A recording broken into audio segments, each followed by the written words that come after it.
Okay, we're gonna go ahead and get it rolling. We may get some lates in, we may get some people forgot, no big deal. Welcome and welcome to the folks attending online as well. Today, my name is Darren. I'm the nursery manager at Chenard, so a lot of you know me. I've been doing this for 35 years. Taking a little bit different class today. You hear me talk a lot about vegetables. I'm going to get back to some of my roots and talk a little bit more about some ornamental stuff today. I really wanted to focus on this trees and shrubs for small spaces because it's a question I get a lot working in the nursery. And it's kind of a broad topic. So immediately when we start talking about plants for small spaces, I've kind of winnowed this down to a woody plant, structural elements that are small enough to be considered small space plants. But ultimately, a small space is a relative concept. When we're talking a small space, are we talking about a small front yard in front of a small house where you want things aesthetically balanced? Are we talking about a planting strip between a curb and a sidewalk that has different limitations, not always about top size? Are we talking about plants in containers? Are we talking about very small planting areas, flower beds, elevated planters, that sort of thing? And so all of these situations are different, and all of them will call for different scales of small plants. So when we talk about, like, say, small space, it's just a relative term. And of course, that means that small plants, by definition, are going to be relative too. Basically, today, what we're going to be talking about is three categories. We're talking about miniature and dwarf plants, and we'll talk about that a little bit more in the next couple of slides. We'll talk about species that are small statured, plants that are just naturally not big mature, even if they're not particularly dwarfed. And then we'll also be talking about compact versions of larger plants, because sometimes you want a lilac, sometimes you want a crepe myrtle, but you don't have the space. There are options out there. So those kind of the categories of small plants that fits into a tree and shrub talk. But I want to talk a little bit about expectations and reality. And so first thing is understand that people, including myself, have a horrible grasp of spatial dimension. So the typical question in the garden center is somebody comes in and says, I want a small tree. I say, okay, so small, like 15 or 20 feet. Oh, that's just huge. That's the bottom end of tree sizes. If you kind of visualize the room we're standing here, and we say, okay, so that ceiling's about 8 feet, give or take. You want the top of your tree to be that big? That's out of tree sizes for the most part. That's into shrub size range plants. This is not going to be tree plants. They're not going to be having a stature of a tree, a scaffolded branch structure, that kind of thing. So 15 to 20 feet is a small tree. A 3-foot shrub is a small shrub. It's waist high. Okay, that's a small shrub by definition. Top size is sometimes different from root space requirements. So what I mean by that is sometimes your limitation is what are the physical structures around you and where do you not want branches or leaves getting into things. Sometimes your limitations are, I have 3 feet by 3 feet this plant can grow in. What can survive in that small of a patch of soil? And they're not necessarily the same lists of plants. Some plants with decent size will tolerate being root compacted fairly well. Other small plants may have huge root systems, especially very drought tolerant plants that maybe aren't going to fit into a 12-inch by 12-inch planter box. So there's different specifications involved in that. We'll talk about that a bit with each of the samples we're going to go over today. Rate of growth is relevant.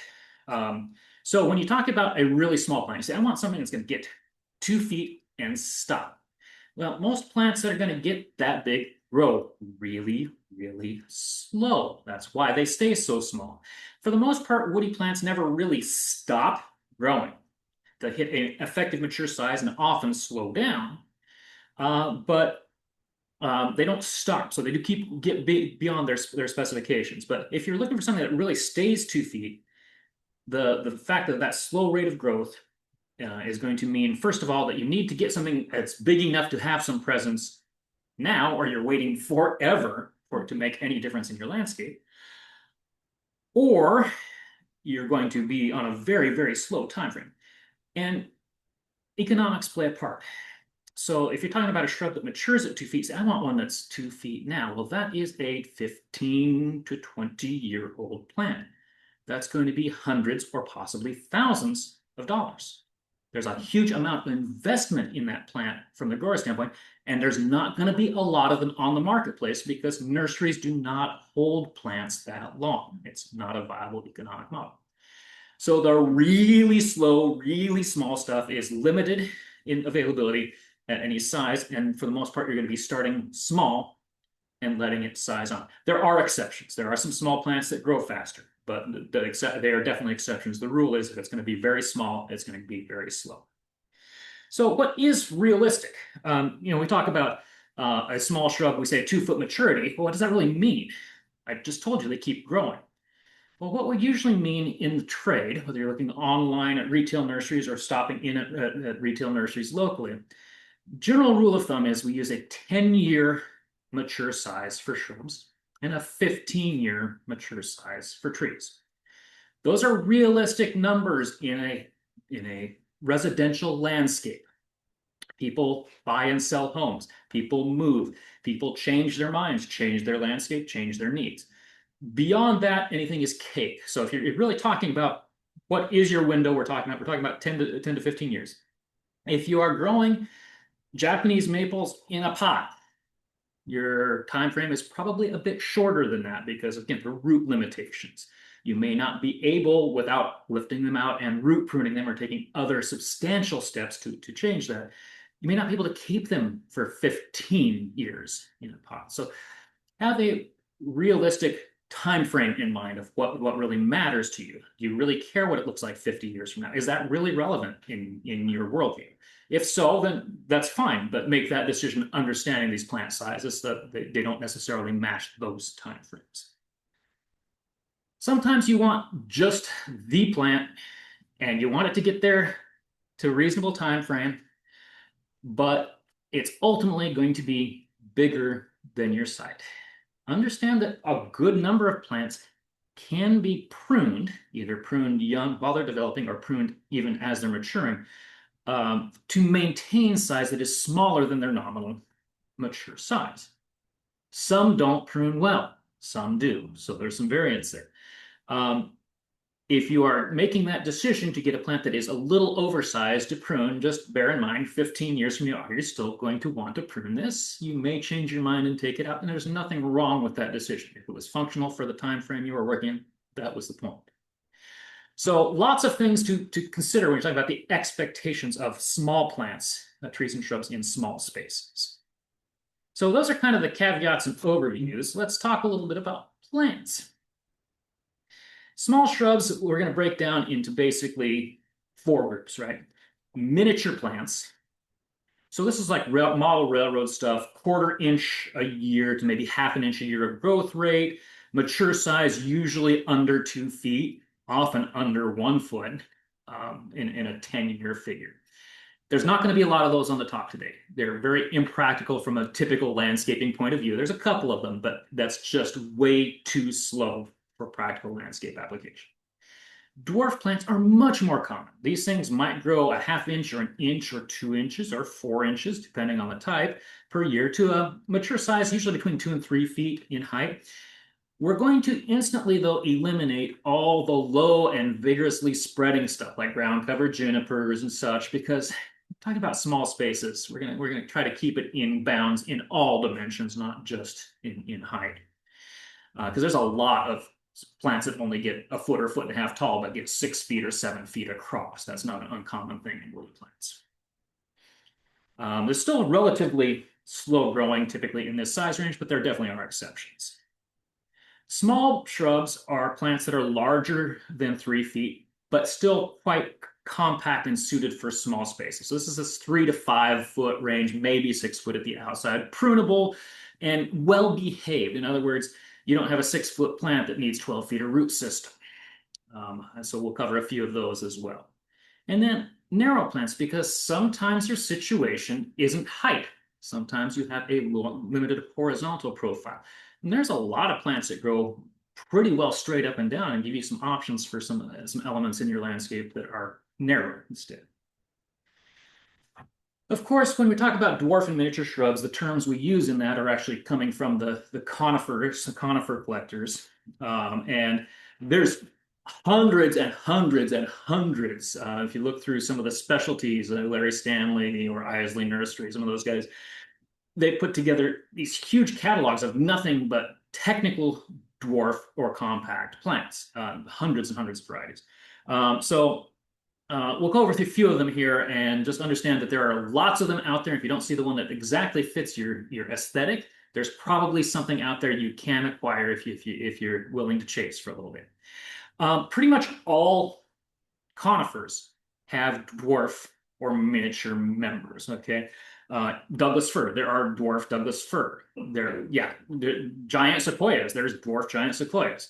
Part of it has to do with conifers, the way they tend to get modified by organisms, diseases, and viruses and such, and their tendency to then create witches' brooms that can then be propagated. So it's really relatively easy to find in the wild to find plants that have different growth morphologies that you can then propagate and clone and keep. So there's a lot of variety out there to select from. Many of these conifers are grafted dwarfs rather than straight stuck, and that's often because these witches' brooms don't root well on their own. But that does mean you're going to have to pay a little attention to the root stock, and you may get that sport branch coming up from the root that you have to prune out, or suddenly you've got a 30-foot tree that's different from the top you bought. That's inherent in grafting. So lots and lots of options. Firs, piccolo, Korean firs like cis, and Cahoot's icebreaker, giving you some color in the fir category instead of just the traditional green. We'll look at a couple of pictures in the next couple of slides down. Cypresses, lots and lots of cypresses, particularly false cypresses, Hinoki family, in particular, Saguaro family as well. Lots of dwarf and miniature varieties. Spruces are a little more limited. So we talk about a dwarf spruce, and we're still talking about, pushing 4 to 6 feet mature or bigger. A lot of the technical dwarf spruces are like 12 by 10. That's outside of the scale of the talk today. So when we talk about dwarfing, sometimes it's about a percentage of how big it is compared to the original parent species. Sometimes it's about growth rates and effective maturities. But there are a few. The Norway spruce little gem is very small, even at maturity. People are really familiar with a lot of the small blue spruces, but a lot of the old varieties aren't as small as you think, like Moorheims and globosas really don't stay that small. Moonstone does. So, and we'll look at a picture of that in a minute. Lots of miniature pines, the mugo pines, several varieties of. The one that is typically labeled as dwarf mugo pine, just Pinus mugo pumilo, is not really a pure clone. Okay, so you'll find a lot of different material out there listed as Pinus mugo pumilo, and it might be a 3-foot variety, or it might be a 6-foot variety, or it could be a 10-foot variety. So get some of the ones that are actually technically named clones that are more up to date, that are more modern. Varieties like Valley Cushion is a good, or Nam are a couple of good varieties that are really, really small. Lots of other pines. There's some Japanese pines, Korean pines as well in that small range. Cedars, well, yes, there are Western red cedar and similar varieties, and there are some dwarf cedrus, true cedars, but most of these, again, are pretty big. But the cryptomeria, the Japanese plume cedars, there's a batch of nice dwarf varieties in that to play with. Junipers, most junipers are relatively small. Of course, there are tree-form junipers and shrub junipers, but some of them are quite compact and don't necessarily spread. Others are effectively vertical columnars. Particularly interesting is Punnet's hedgehog, which is just a little dome. Blue stars on the upper end of small space plants at 3 to 4 feet. Yew pines are not very well known, partly because this is about as far north as you're going to grow them. We're at the kind of a limit of their growing range, of the Podocarpus family. There's a couple of small varieties. Again, a lot of the small ones in that group tend to be spreading, but Jalico is a very compact variety.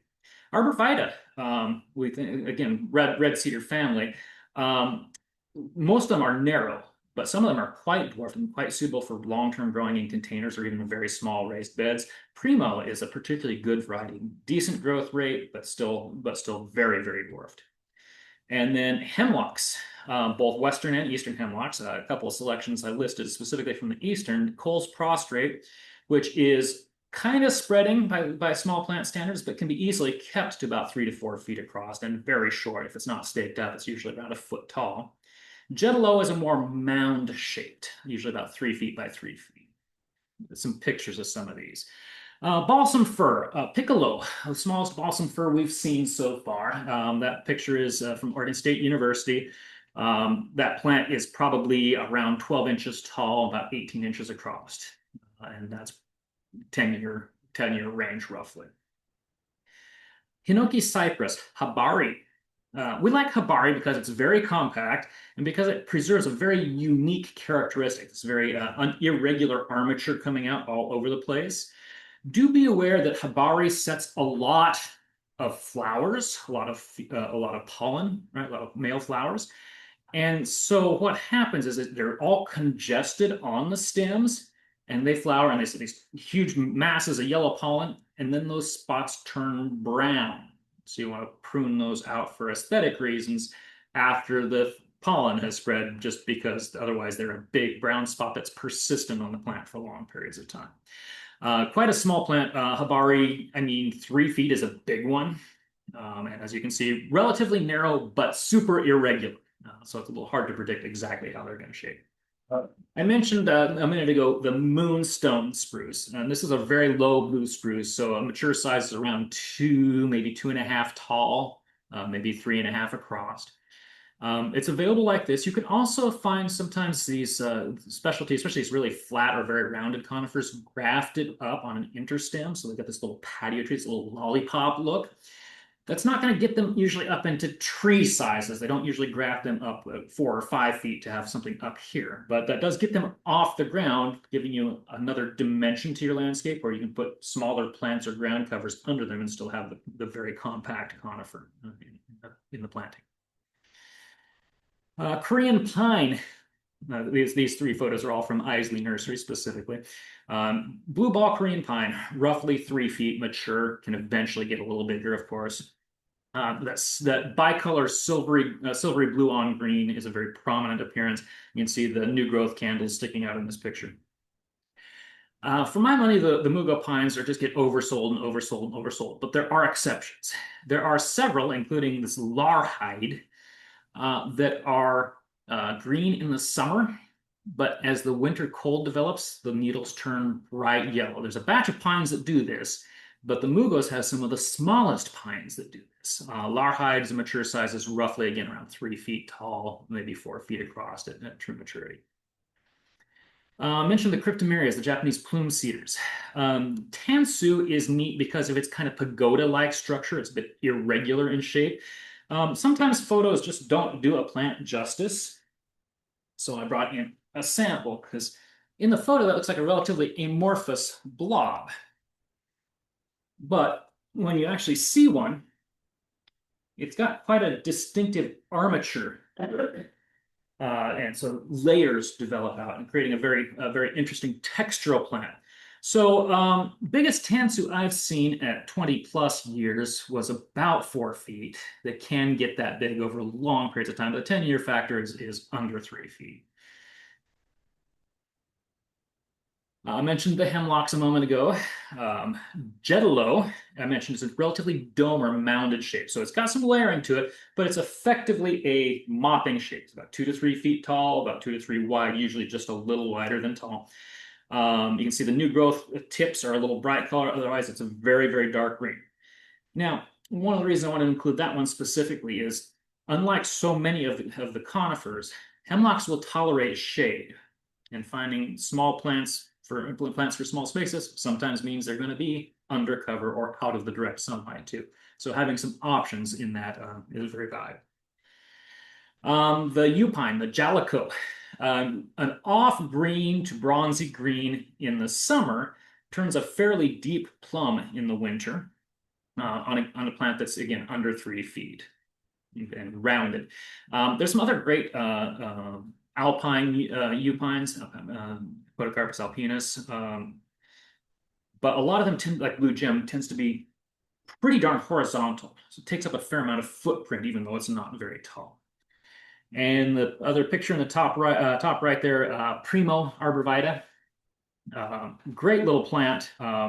Got enough growth rate that it's not super, super expensive on the marketplace. It's really readily available on the marketplace, but you can put it in a 12 or an 18-inch pot, and you can have it for years and years and years in the pot. It's a very slow growing, fibrous root system, tolerates root compaction pretty well. Of course, there's plants that are not conifers that fit into these categories too. Um, a lot of the sun-loving Daphnes. Okay, so the traditional Daphne is Daphneodora, and it's actually really big unless you prune it. Daphneodora is like 4 or 5, maybe even 6 feet, but most people keep it pruned down to 3 to 4.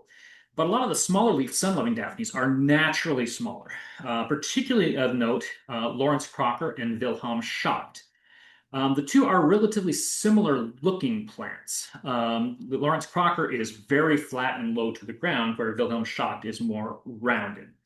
These are both repeat blooming Daphnes. They'll have a flush and then a pause and another flush, 2 or 3 flushes over the summer, purple fragrant flowers. Many of the other sun-loving Daphnes would qualify as small shrubs. Eternal Fragrance is only 3 to 4 by 3 to 4, but it's pretty fast to get there. Then there's a whole batch of exotic Daphnes, Daphne jasminea, for example, but they're really persnickety, very difficult to grow, very little in the trade, so we won't talk too much about them. But some of them are very tiny. Boxwoods are often used as small shrubs, and they can be kept to small shrub status, but most of them require pruning if you really want them to stay below 3 to 4 feet. The boxleaf euonymus group are much smaller, and they look like boxwoods. So we often use them in place of boxwood where we really want something that's going to be smaller without extensive pruning. And the 3 common ones, there's a few others out there, 3 common ones, Euonymus japonicus microphilus is simply the green boxleaf euonymus, mature size, maybe 2, maybe ultimately 3 feet. Microphilus variegatus is the same thing, but with a white variegation, silver white variegation. And you can see the habit on these, how dense it is. And then butterscotch is the same thing, but yellow instead of white for the variegation. All of these are roughly 2 to 3 feet. There are a few of the Euonymus japonicus microphilus subgroup that get a little bigger, like Silver Princess is a little bigger. But for the most part, they're within this range. And if you want them even smaller than their effective maturity of 2 feet, they prune quite well. Now, Hebe is a big group.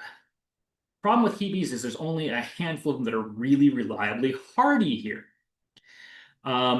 Some of them are very small within that group. Others do get fairly big. I mean, Great Orm is like 5 feet, probably the biggest one you're going to see this farm.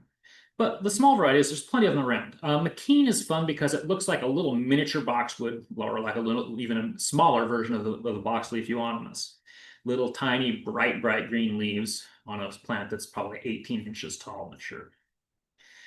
Champion's kind of a spreading blue florum, not too big. Patty's purple is the oddball in the group. Almost all of these Hebes bloom late summer to fall. Patty's purple blooms about May, June in the spring and early summer. Some of them have interesting foliage characteristics. I brought in Pretty in Pink here. So this is a plant that's mature at 18 to 20 inches tall and maybe 30 inches across, with a bright pink flower, roughly August. Hebes are evergreen, and so far everything we've looked at in the broadleaves is. So Daphnes, Euonymus, Hebes, all broadleaf evergreen. Most rock roses are either really big rooted or really big topped or both, and in the 4 and 5 foot mature size range. But there are exceptions. 2 of the more interesting exceptions are yellow-leafed varieties. And I always like to bring in the yellow-leafed varieties because they're evergreen, they have more presence in the landscape, more parts of the season. So Mickey and Little Miss Sunshine. Mickey is tiny, a foot to a foot and a half tall. We'll look at some actual plants at the end of the session too on the table because I can't reach that far. Maybe a foot to maybe a foot and a half tall, maybe as large as 3 feet across. White flowers in the early summer, but bright yellow variegated evergreen through the year. And some pictures of some of these. From Oregon State University, photo of Daphne Lawrence Crocker, and that's taller than most Lawrence Crockers I've seen. They typically are under a foot tall and about 2 feet across. Purple flowers are fairly dark on the outside, opening up to a lighter lavender interior. They're fragrant. They're not the most fragrant of Daphnes, but they're pleasant. You can see the butterscotch euonymus on the top right there, and the yellow variegation. It's more prominently variegated than most of the silver variegated forms. Bottom left picture is Mickey in flower. See the white flowers. They call it a rock rose because of that single flower. It looks like a wild rose. They are not at all related to roses. Deer do not eat them. Besides the pretty in pink I just showed, there's a red edge Hebe picture there. I like red edge because it's kind of an odd tone. It's got a kind of a grayish but not really bright silver gray foliage. And there's a distinctive kind of purplish red margin on each leaf, giving it a little bit of intrigue in the landscape. Not a heavily floriferous variety, but it does flower as well. We grow it mostly for the foliage. Some more dwarf and miniature shrubs. Japanese hollies, dwarf pagoda. So we will look at a sample of that later. I've got a picture in there. Dwarf pagoda is pushing the edge of miniature. It's very, very slow, usually around 1/4 to 1/2 inch a year. Effective maturity in 10 years is usually around 1.5 to 2 years, but really old ones can be 4 feet. Sure, they do get that big over time. The thing we like about dwarf pagoda is its irregularity. It's not a tidy little ball. It's got some difference, some texture to it. On the other hand, the smooth hollies, Ilex glabra, also called inkberry hollies, there's several small varieties, strong box, gem box. The thing we like about those is they love wet clay soil. They're very important in our area. There are bazillions of these on campus planted in hedgerows. You can see a lot of 3-foot hedges of smooth holly on campus, intramural area, for example. So green-leafed, broadleaf evergreens, they all flower, but you will never notice the flowers. The flowers are tiny, they're greenish color, but the bees are all over them when they're in flower. Most of them get at least some form of a dark berry. They're usually not on the bush very long before something eats them.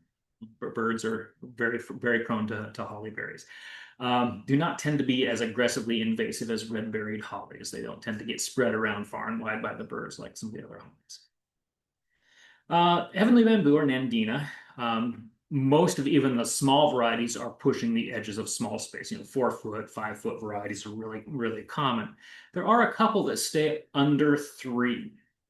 Firepower is what we call a curl-leafed nandina. It's got the broader leaves, and instead of being laid out in this almost composite leaf pattern, they're just larger individual leaves, and they've got a cup shape to them. Flirt, on the other hand, is a more traditional feathery nandina.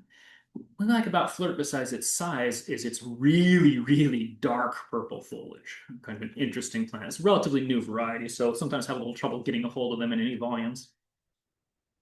A couple more plants for some shade environments. Sweetbox, Sarcopelca humilis. So sweetbox, there's a tall form, around 5 feet, but the humilis, and there's several variations of Hookeriana humilis and of Valley, Fragrant Valley. These are little dark-leafed, broadleaf evergreens that love dry shade environments that can mature to as big as 3 feet in the very, very long term, but are more commonly assumed to be going to be about 18 inches. They have profuse white flowers in January into February. And the flowers are underneath the leaves, so they're not necessarily in your face color-wise, but they're overwhelmingly fragrant. More fragrant than any Daphne, sometimes uncomfortably fragrant if you have a lot of them in an enclosed space. They are very, very fragrant, making them a fun addition to the winter garden. Japanese Andromeda or Pieris are good for mixed light environments.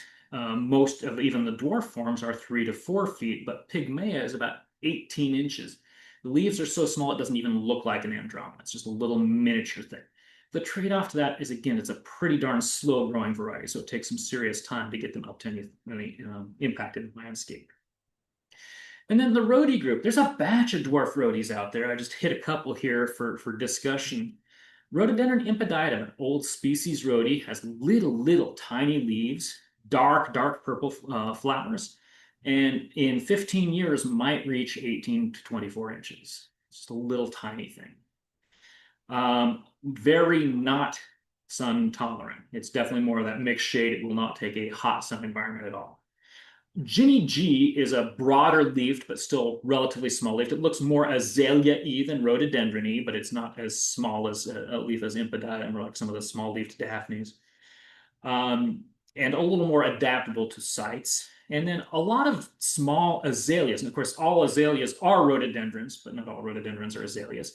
Particularly note are the gumpo series, the gumpo pink and gumpo white. So these are plants that are mature. A 10-year number is like 15 inches tall at about 24 inches wide. So they're almost ground cover azaleas with very large individual flowers very late in the season, typically a May bloom cycle. So some options and some shade and partial shade plants. Let's take a look at some of these. Dwarf pagoda, Japanese holly. We'll look at an actual specimen in a minute. It doesn't look like much in the photo, but you can't really see the irregularity as well as I like in that picture, but it was the picture I had on file. The nandinas, you see what I mentioned, the cup-leafed or broad-leafed nandinas, and that's firepower there. Firepower, there's some great ones over next door across the parking lot at the neighboring property that have been in like more than 10 years, and they're about 24 inches tall. Full grown effectively. Greenish in the summer. There's always some of that secondary color showing on nandinas. The winter color comes on, and so they color up now in the fall, but they are evergreen, so they hold that red color all winter long, and then they revert back to green as it warms up. And kind of a mass planting of sweet box there on the right-hand picture, showing the very typical habit. The biggest ones I've seen of sweet box, of the low sweet box, I don't know if they're still there because I don't get on campus that much. There used to be a batch of them around the IM quad, and you had to jump over them. I mean, they're 30 inches tall when I was on campus, but they had to have been ancient because you just don't see sweet box that big. Okay, some less than evergreen options in this very small shrub category. Of course, there's been a lot of breeding lately. So people who are developing new plants are very aware that people don't have, quarter acre lots in town anymore. Sizes are coming down. That people don't have that kind of space. So there's been a lot of breeding of plants to bring the size down. Hydrangeas. For every category of hydrangea, there are dwarf and miniature varieties. We'll hit a couple of them here, but in the sun-loving panicle form, the ones with the cone flowers, Firelight Tidbit is my item of choice because it really hits its intensity of color. Of course, they always flower out white and then age down. This one ages down to really intense burgundy and pink tones. Bobo is a good second. Definitely a more tight cone, a more traditional panicle hydrangea shape. Very white, does fade down nicely. Takes a little bit longer to hit its color though. In the oak leaf, Ruby Slippers is an excellent hydrangea, and oak leaves will take sun or shade. And in the traditional mop head and lace cap category, the slightly more shade oriented, Mars, the Cityline series, Mars and Paris in that series are under 3 feet. Several other members of the Cityline series are around 3 feet. The old Serrata Pia is still out there, and that's about 2.5 feet. It's typically fairly pink. And Eclipse is a fun new one. It's a bicolored dark pink or red over white flower and dark purple leaves. And we have one on the table, and we'll take a look at it at the program in a little more detail. So lots of hydrangea varieties in that under 3 foot size range. They're suitable for container use. They're suitable for small flower beds. You don't have to have 6 and 7 foot hydrangeas anymore. There's lots of options out there. Itea is kind of an underused genus, the Virginia sweet spires.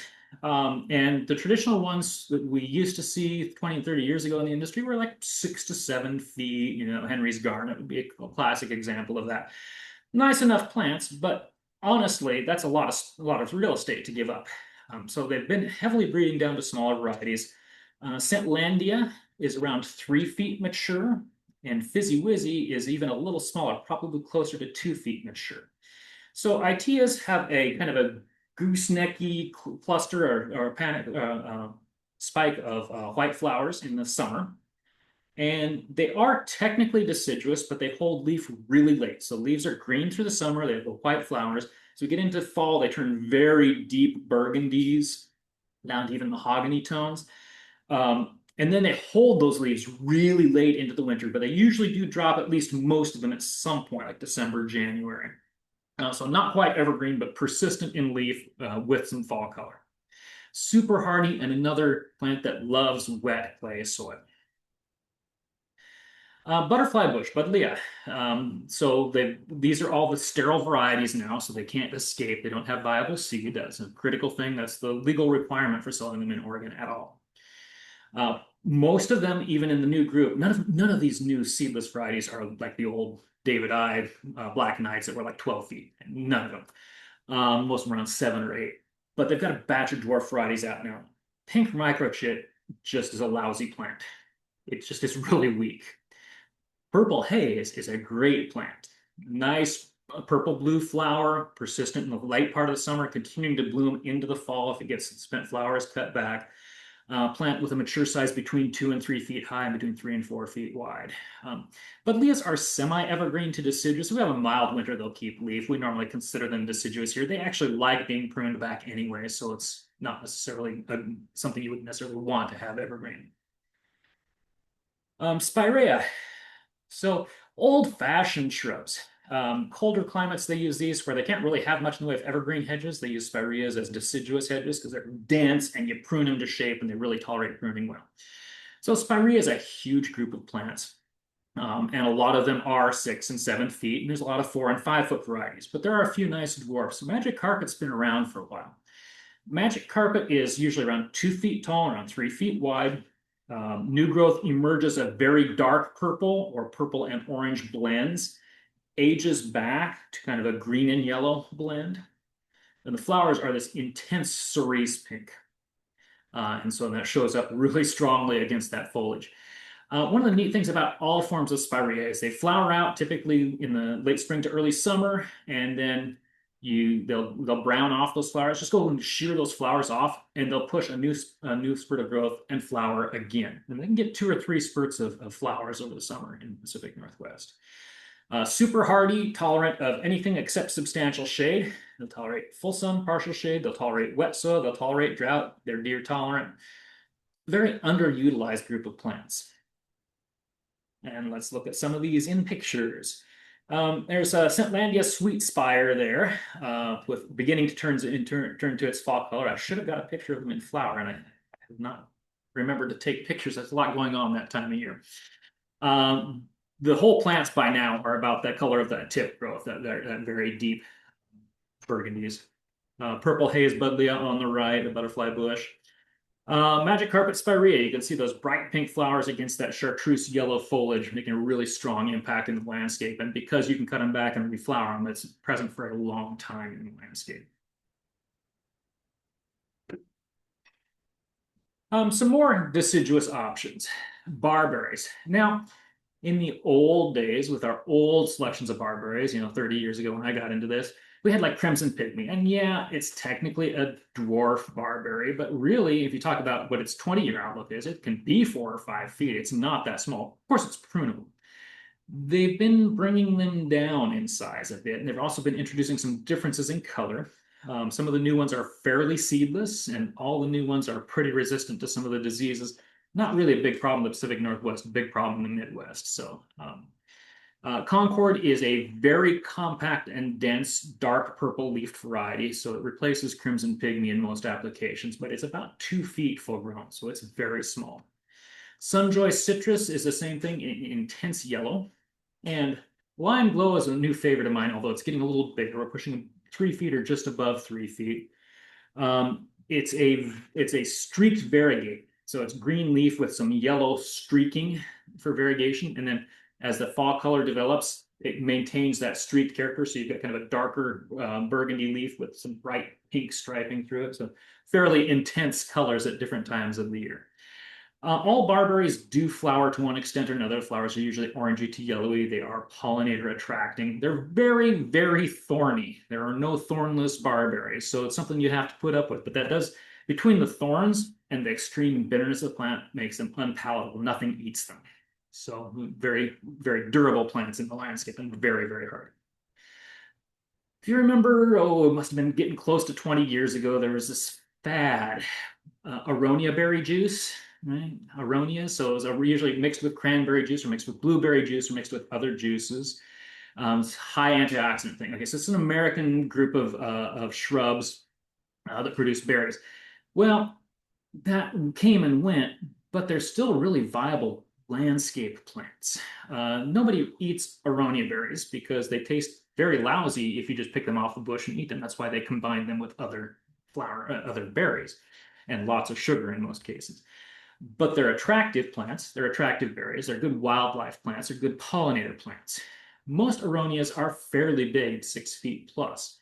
Low scape mound is one that is neither tall nor super spread, a plant that's mature between 2 and 3 feet tall and 3 to 4 feet wide. Deutzia, Nico used to be our old Deutzia. I wish there was a common name for that. I don't know of one. Deutzia is both common and Latin as far as I know. Um, so Nico is the old version, about 2 to 3 feet by 2 to 3 feet. White flowers, spring, usually May. Great plant for the nursery industry because they're blooming when we have the most traffic flow, right? But they only came in white. They started doing some interesting hybridizing, then combining that type of Deutzia with some other types of Deutzia, and they've got out some new ones. Yuki Cherry Blossom has become our dominant one now. So it's a bicolor pink flower, still in May, on a plant that's usually about 2 feet tall and about 3 feet wide. I've got two of them in my front landscape at home. They're very small, very low plants, and make the front edge of a border very effectively. Um, Caryopteris is bluebeard, or sometimes called blue mist spireas. They're not a spirea. They're a completely different group of plants. They bloom in August, sometimes as early as late July, August, and into September. Very dark blue or purple flowers. Dark Night is a fairly purple variety. The whole group of plants is only, I mean, I don't think any of them exceed 2 feet in height. They're all very short plants. They love full sun and relatively dry conditions. They do not tolerate wet feet, but they're a great late season bloomer and a huge bee attractor. A few of these in pictures. Chokeberry, there's low scape mound aronia. You can see the white flowers, typical of the spring. And right now, they're brilliant scarlet in leaf. They're one of the reddest landscape shrubs. The Concord barberry, as you can see, is just a much tidier and darker leafed version of the old crimson pygmy, and super durable. And you can see Deutzia cherry blossom, Yuki cherry blossom, Deutzia just coming into bloom in that picture with the dark buds with the paler pink interior. Really quite an attractive plant and just almost completely covered in flowers when they're open. You can hardly see any leaves underneath. Well, sometimes putting a plant in a small space is about, I really want one of these, but I don't have the space for it. So we're going to cover a couple of those options. We already talked about hydrangeas and how many options there are in those, but that's by no means the only thing that there are smaller versions of. Smoke tree, 20 to 25-foot sprawling branchy shrubby tree, right? Famous for typically either dark purple or yellow leaves that in both forms develop pretty good fall color, and the broad branching clusters of little tiny flowers that make it look like a haze of smoke over the outside of the bush. That's why the name. Well, not a lot of people really have room for a fast-growing 20-foot shrub tree, but they have developed some very small varieties. Velvetini is a small leafed variety without really great flower development, but it has the leaf characteristics. That's around 2 to 3 feet by 2 to 3 feet. Better, in my opinion, are the Winecraft series. They've got both a gold leafed and a dark black leafed variety out there. And so this takes these 20-foot plants and brings them down to about a 5-ish foot maturity, 5, maybe 6 on the outside. So something that fits in more a compact space, but carries a lot of the characteristics of the smoke trees. Lots and lots of dwarf lilacs out now. The old-fashioned one was Myri pallidum, the dwarf Korean lilac, a good enough plant. Long term, it's pushing the edges, about 4 to 5 feet of small size. It's still one of the smaller varieties out there. Um, Good fragrance and always a late spring bloom on the lilacs. Crepe myrtle. You've just seen them blooming all around town, those 20-foot trees that are intensely pink or purple or red. Well, crepe myrtle is a big group, and there's a lot of different size varieties out there. The smallest ones that are really good performers here are probably the Bellini series. And we normally see two. There's technically a third one out there, but I seldom see it in the trade. Bellini grape and Bellini raspberry. So a bright, intense pink raspberry and a fairly deep purple grape. So these are kind of congested leafed and dense crepe myrtles, mature size around 4 feet.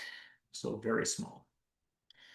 And the old Rose of Sharon, always a classic, super durable, usually cannot kill the silly thing, so excellent landscape shrubs, but typically 10 to 12 feet tall and almost as wide. Lil Kim was the first one of the group out in the true dwarfs, and it's about a 3 foot, maybe 4 foot shrub. They've come out with some variations on that now. Too. There's a Little Kim Red now, for example, but brings us down into a size range where you can actually utilize them in a smaller landscape. So there you see a Winecraft Black Smoke Tree. It's got a little bit of spent flower cases on it. Unfortunately, it's not in peak flower, but you can see the darkness of the leaf and the stature of the plant. A very well-behaved plant for a smoke tree. And the center picture, of course, is Lil Kim Rose of Sharon and a Bellini crepe myrtle on the right.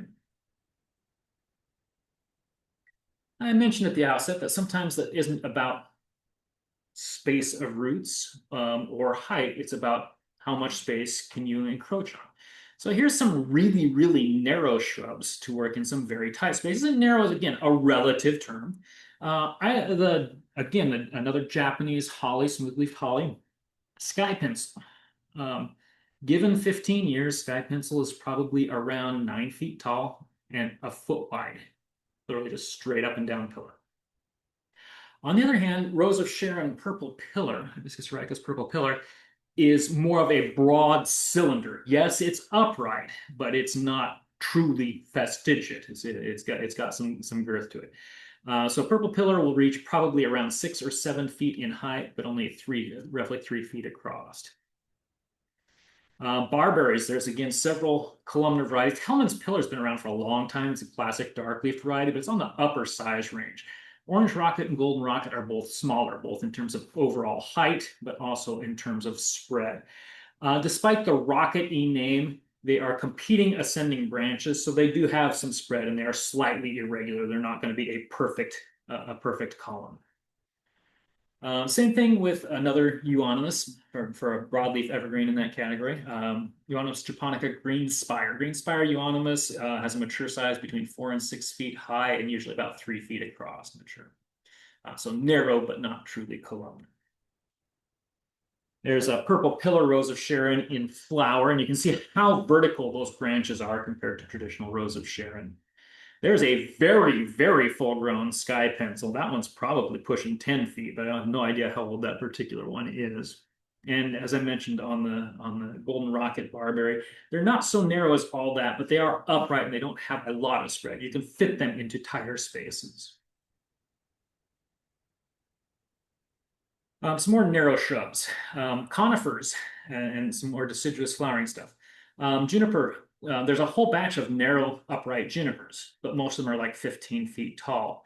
The Juniperus communis has several, we call it common juniper, has several small varieties, and particularly gold cone is interesting. Mature size is about 7 to 8 feet tall and about 3 feet wide. And the new growth is bright yellow, slowly aging back to the kind of mixed silvery green that's typical of the species. Cephalotaxis, the Japanese plum yews, another fun group of plants. There are a lot of big ones. There's a few horizontal ones, but there's 2 fastigiate or upright varieties. Fastigiata, mature size is about 6 feet tall and about 3 feet wide. Korean gold is similar, but with bright yellow leaves. The thing I like about the plum yews is they've got longer and broader needles than just about anything else in the non-tropical conifers. conifers. So they really have a textural impact in the landscape. Deciduous flowering shrubs, mock orange. Of course, our native mock orange is like 15 feet by 15 feet, and most of the Midwestern mock oranges are like 6 to 8 or so, or are 4 by 4. Illuminati Tower is a new variety out with a mature size around 5 feet high and around 3 feet wide, so kind of a narrowly upright habit. And of course, the dark-leafed elderberries. Everybody loves those black lace elderberries, but they are monsters in the landscape. The guys who develop them say, oh, they're 4 to 6 feet tall. They're easily 9 feet in Oregon, and often as broad. Laced up does not really contain the height that much, but it does bring the branch spread down to almost manageable. So something around mature size, something around 6 to 7 feet high, and probably around 4 to 5 wide, giving you a fighting chance of fitting one into the landscape. There's a detail foliage for the laced up elderberry. There's your Korean plum. You can see the texture from those coarse needles and how much impact that can have in a landscape. And Illuminati Tower mock orange. I'm going to move on to talking about trees before we run out of time to talk about plants. Small trees. We're going to talk about 3 groups. Patio trees and tree-like shrubs. These are things that may not actually hit tree by botanical definition, or are on the cusp of anyway. But they're what a lot of people envision when they're talking about a small tree, a nice little tidy lollipop in the front yard, and there's some options there. Small trees. Anything under 20 by 20 is a small tree by definition. 20 by 20 is not a big plant, not when you pace it out into any kind of a landscape. It just sounds big. For an example, most of the upright, bigger Japanese maples are around 20 to 25 feet. So most of your shade tree maples are like 35 to 45 feet. So almost twice as big, right? So still compact. We're going to focus on the smaller end of this, though, the stuff that's significantly under the 20-foot mark. And then again, there are narrow trees for tight spaces, for up against, for breaking up the outline of tall buildings, or for planter strips, for example. So we'll catch a few examples of all of these categories. Patio trees. The classic example of a patio tree is a tree rose. You've got a rootstock, you've got an interstem, and you've got the named variety rose grafted on top. They might be grafted at 24 inches, they might be grafted at 36 inches, and from there, the plant develops roughly normal. So if you have a hybrid tea rose grafted on a 36-inch stem, it can still get maybe 8 feet or so, right? They are reasonably hardy in our climate. They have a little more challenge in colder climates with freezing out the tops sometimes. They definitely are lollipop-y shaped, and they do need rose care. They need to be pruned regularly, they need to be deadheaded. They do have some insect and disease problems that need to be paid attention to, but they can be very effective in the landscape. There's not much else you can put in that shape and size in the landscape that has the degree of color for the length of time, right? You keep them deadheaded, they will bloom literally from roughly May through roughly October. So very long bloom cycles. We talked a little bit about the dwarf lilacs, but a lot of them are available in patio tree form as well, where they're grafted up onto a tree lilac interstem.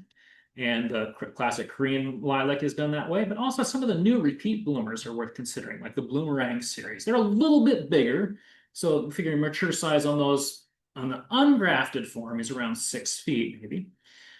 We graft them onto a patio tree. That means they're going to be maybe 8 feet full grown. And they have 2 bloom cycles. They bloom in the spring on old buds. They put on new growth, they age those buds, and they bloom again once in the summer. So they've got 2 cycles of bloom. All of these dwarf lilacs do not have the big lilac panicles. They've got smaller lilac flowers. They're still clustered. They're still attractive. They're still floriferous. There's lots of flower out there. Most of them are still quite fragrant. So they still contain a lot of that lilac characteristic. Willow trees. Of course, the true willows, the corkscrew willows and weeping willows are giants, 30, 40, 50-foot trees, right? But the pussy willows and the Japanese dappled willows are interesting shrubs that can be used into a tree form by grafting. So weeping pussy willow, Salix capria pendula, old-fashioned, been around forever. Usually grafted up around 36 inches, but sometimes you'll find them grafted all the way down at knee high. And they've got an upright, arching, and then spreading and cascading branch structure. They flower before the leaves come out with these puffs, these little feathery, almost woolly puffs that then open out into the yellow pollen flowers. And then they're just covered in leaves. So when they're leafed out, they are a green blob. But when they're in flower, you have all the intricacies of all the overlapping branches with all their own individual flowers coming in. The dappled willows are fun in that the color is really not about the flower. It's all about the leaves. So the new growth comes out on the dappled willow and it'll emerge bright pink. It'll age back to varying intermixed pinks and whites and then slowly back to green on the oldest growth. You can keep them pinker and whiter by shearing them a couple of times over the season and making them regrow. That keeps a lot of that color intensity. The original one out that we saw in the trade was Akuro Nishiki, but it's a pretty big willow. It's like a 10 or 12-foot willow. A few years later, they introduced flamingo. And flamingo makes a much better patio tree because, again, you graft it up around 3 feet, and then you're growing maybe 6 feet out from there. So you get an 8 or 9-foot patio tree of all this bright pink and white dapple. I mentioned at one point that sometimes those low conifers, whether that's the little gem nest spruce or moonstone spruce, some of the pines, you'll sometimes see them grafted up onto an interstem as well. Most of those will never hit a truly tree-like characteristic, but that will clear some space under them so that we can do some gardening around them and create layers. But don't expect to get like 9 and 10 feet out of most of those. They won't hit it. And then the traditional mop head and lace cap hydrangeas do not graft well. They just don't have the right growing patterns. But the sun-loving panicle hydrangeas actually do. And you'll see a lot of patio trees being done of panicle hydrangeas. And here's some examples of some of those. So there's a panicle hydrangea. That one's actually an old variety called PG in a patio tree form. You can see the interstem up. And in this case, it's not an interstem. So most of the stuff we're looking at is grafted. In this case, somebody took a multi-trunked shrub, forced it to have a single upright stem, and made it grow up by pruning to develop that tree-like form. Does make them a little more reliable, does also make them, if you get some sprouts down lower on the interstem, you can either remove them or if you, for some reason, lose the top, you can regrow them. That's not true with most of the other patio tree material. Classic tree rows on a 36-inch standard there in the center picture, very typical presentation. Bear in mind, when you get them at the nurseries, they look like that. They get a fair amount bigger over time and often need at least some support long-term because they get kind of heavy. And then weeping pussy willow, that one's a high graft. That's probably a 5-foot graft on that one. The problem with lower grafts on the weeping pussy willow is they arch up and they go down and then they become a ground cover on the ground. So a higher graft is usually desirable if you have limited space so that you can then prune them once they hit the ground and you still have something left. Other smaller statured trees that just simply don't get very big and fit into smaller spaces. Crepe myrtle. Now, again, I mentioned crepe myrtles have all kinds of sizes and shapes. The big ones you see downtown are sometimes around 15, 20, maybe 25 feet. But there are a lot of 12 to 14-foot varieties out there too, whether you grow them as a multi-trunk shrubby tree or whether you get ones that are, again, grafted and or trained to a single trunk form. There are options and sizes. So lots and lots of varieties out there to play with. If you're looking for something that's 20 feet, look at the Indian tribes groups, the Pecos, the Zuni, and that group, Natchez White.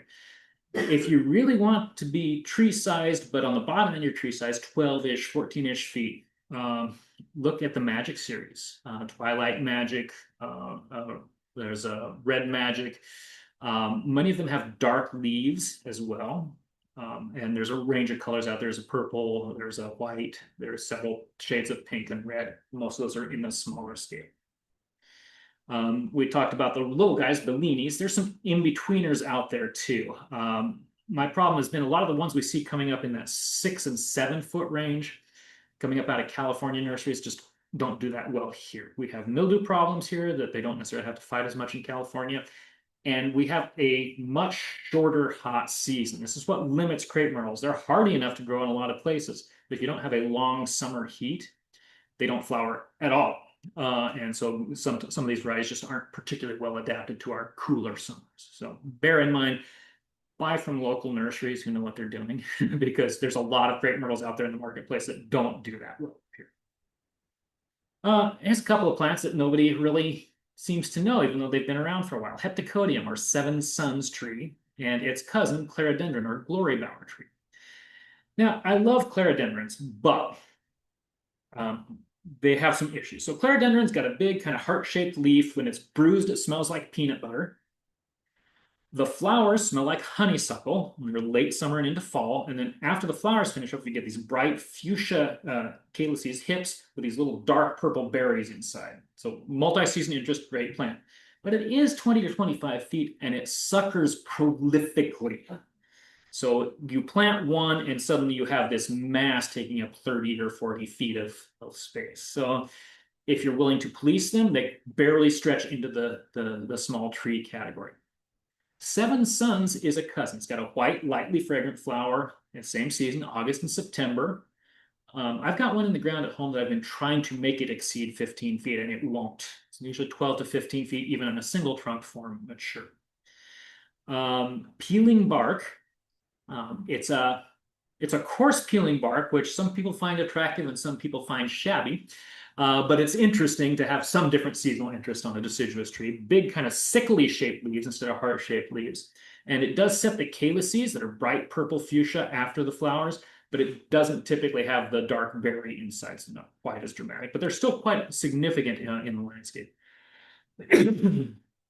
Japanese maples, all sorts of, whether they talk about Korean maples, palmatum maples, Acer japonicums, lots of different Japanese maples in that.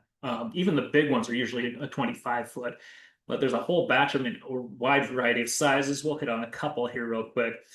And then vine maple. Our native vine maple, if you grow it in the woods in deep shade, is a irregularly shaped, maybe 30 or 40-foot tree. Growing in a nice sunny location with good fertile soil and good water, it's more like a 15-foot, looks very much like a Japanese maple in character.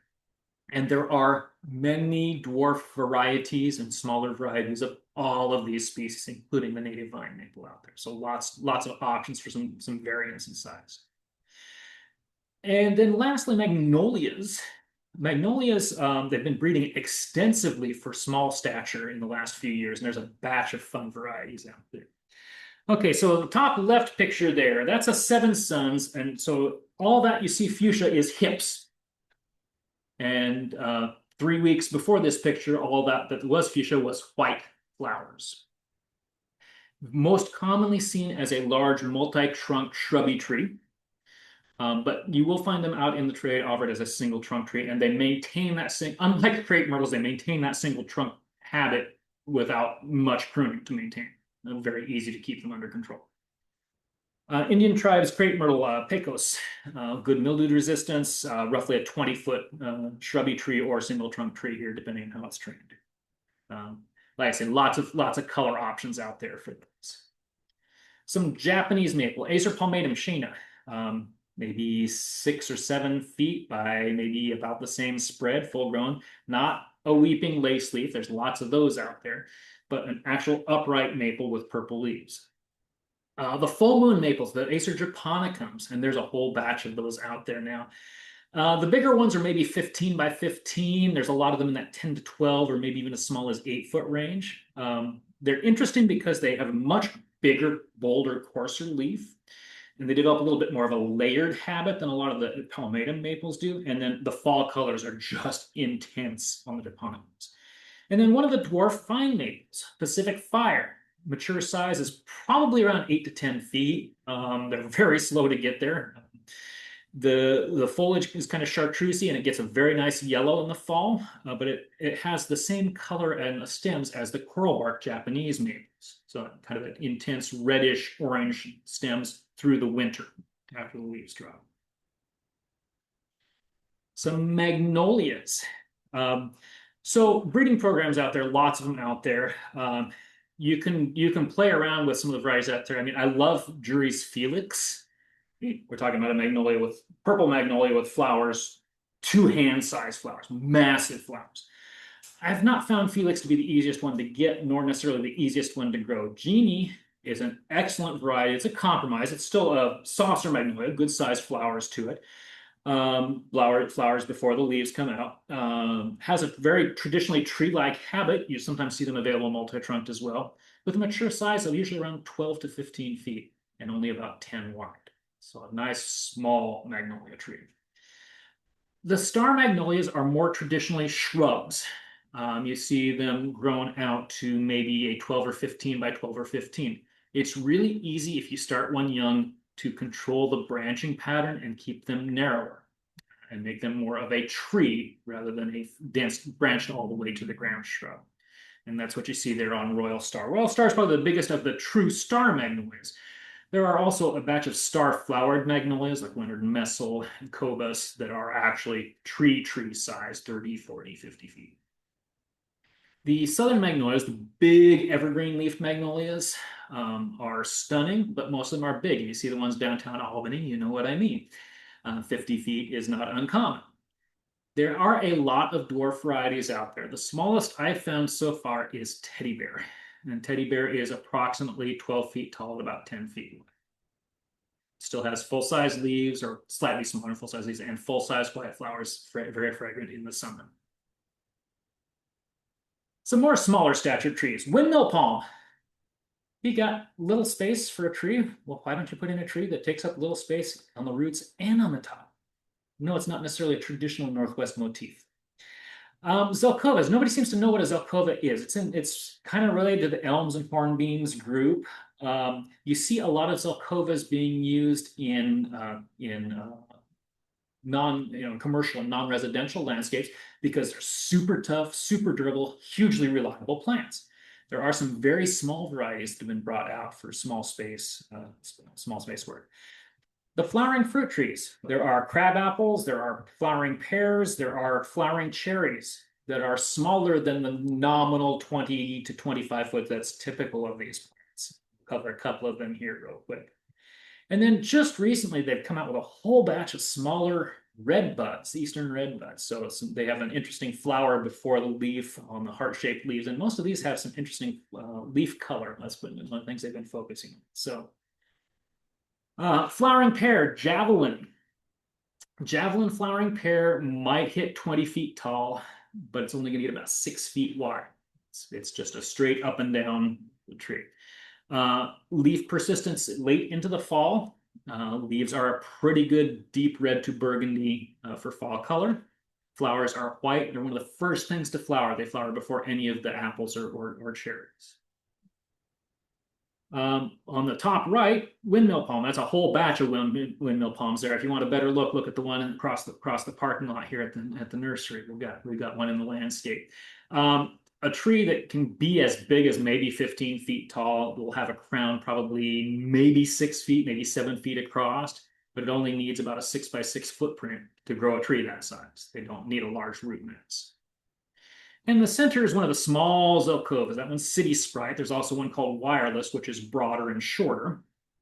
So the Zelkovas have a kind of a serrate, narrow leaf and a decent but not exceptional fall color and no particular flower interest. And that's why you don't see more of them in residentials. But if you need a small shade tree, you would be hard pressed to find a better behaved small shade tree than some of these small Zelkovas. Zuzu flowering cherry. Because there's a lot of flowering cherries out there. You see a lot of akabonos, which is roughly 15 to 20 by 20 to 25, 20 tall by 20 to 25 wide. You see a lot of Kwanzan, probably the biggest flowering cherry you've seen much, which is 30 by 30.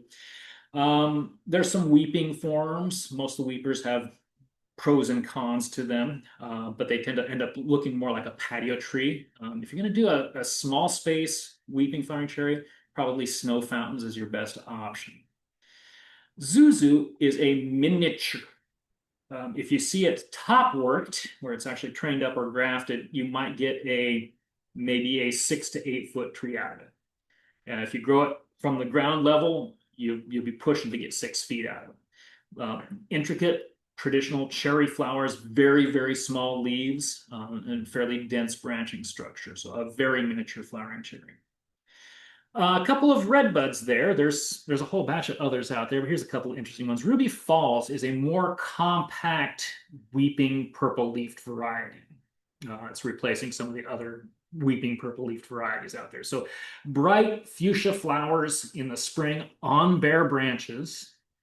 And then the leaves come out this dark purple, and it holds that purple pretty darn well through the summer. And again, a lot of the older purples didn't necessarily hold really great. Flamethrower, on the other hand, is an upright redbud. Again, it has that bright fuchsia flower in the spring. Upright structure to maybe around 15, maybe around 20 feet versus 35 on the parent species. New growth emerges in just a kaleidoscope of oranges and purples and yellows, and slowly ages back to kind of a chartreuse with some purple on the tips. Quite stunning. Nothing else you'll see out there like them in the landscape. They're very prominent. And of course, some narrow trees for some narrow spaces that are not necessarily short. Persian spire Parotia, sometimes called Persian ironbark. Persian spire, 15 to 20 feet tall at 5 to 6 feet wide, and very well behaved in terms of small soil footprints. Very well behaved, doesn't damage foundations, doesn't damage sidewalks, doesn't damage plumbing. Excellent urban tree.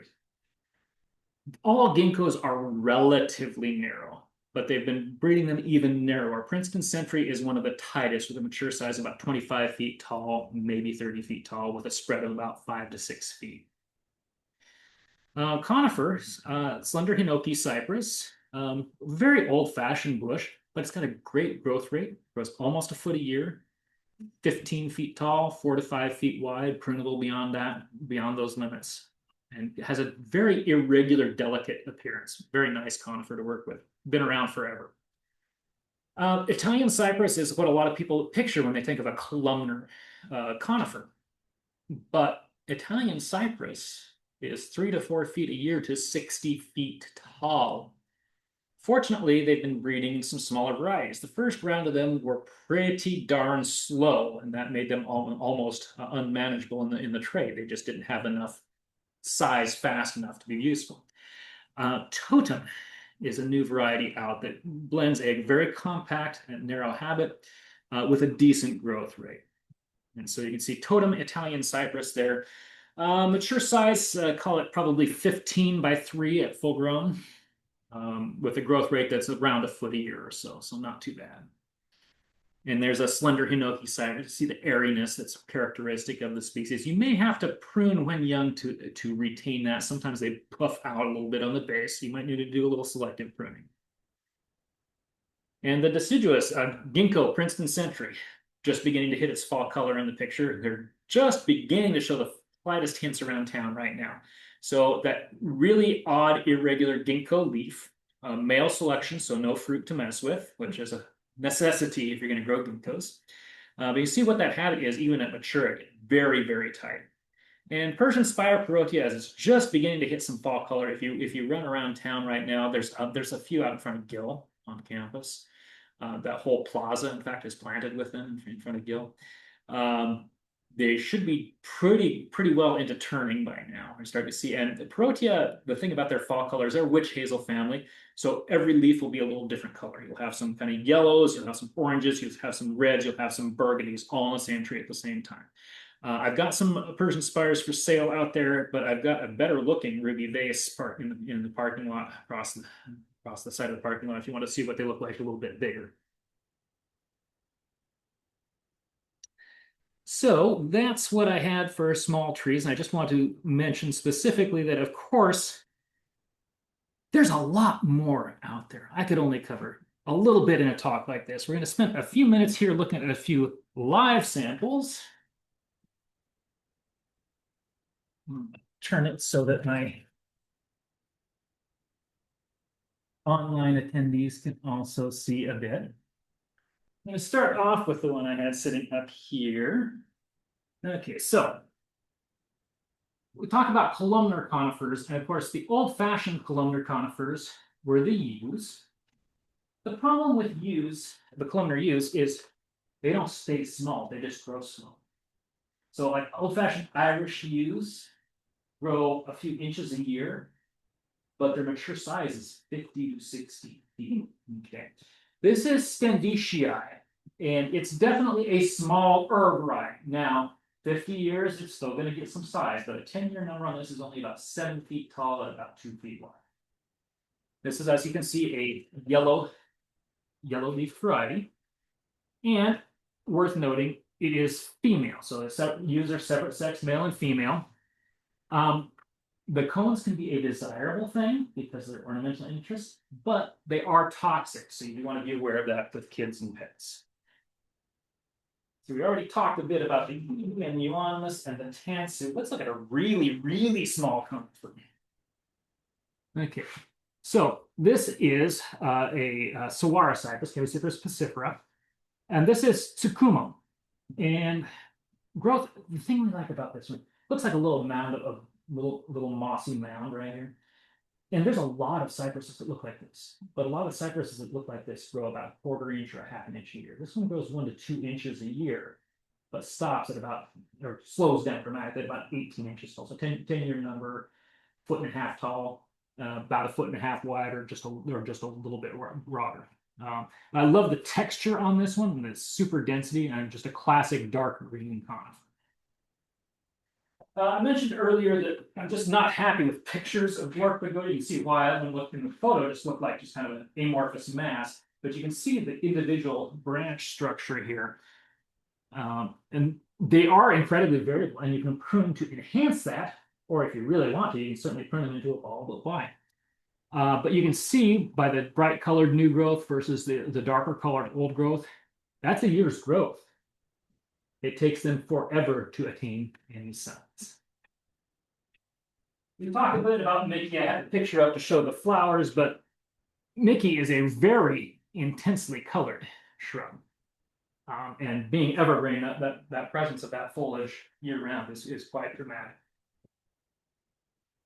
Here's another saguaro cypress. They're not all green. This is a new one on me. It's called Blue Moon from Isley's. I've carried several varieties. I find Rimpelar just being a little bit hard to maintain sometimes. It's very similar structurally and color. So we're trying the Blue Moon. 4 inches a year to 4 by 4. So small stature, but not dwarf, but reasonable growth rate. And that's sometimes hard to find in dwarf. All right. I mentioned that a lot of the hydrangeas now are just not so big. This is Eclipse. It's a flower down here somewhere. Eclipse. So it's a bicolor, technically a bicolor pink on white. When the leaves first come out, they're even darker than this. It's a very dark leafed hydrangea macrophylla. So traditional mop head hydrangea. Better get a better laptop with a better camera on these days, huh? Or maybe I just better steady my hands, huh? 10-year number, 3 feet by 3 feet.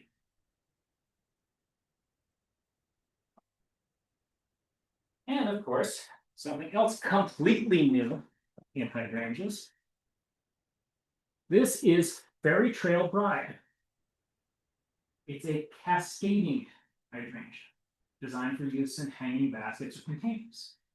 So it's about 3 feet high, about 4 feet wide, but kind of a horizontal spilling habit. And it's a repeat bloomer.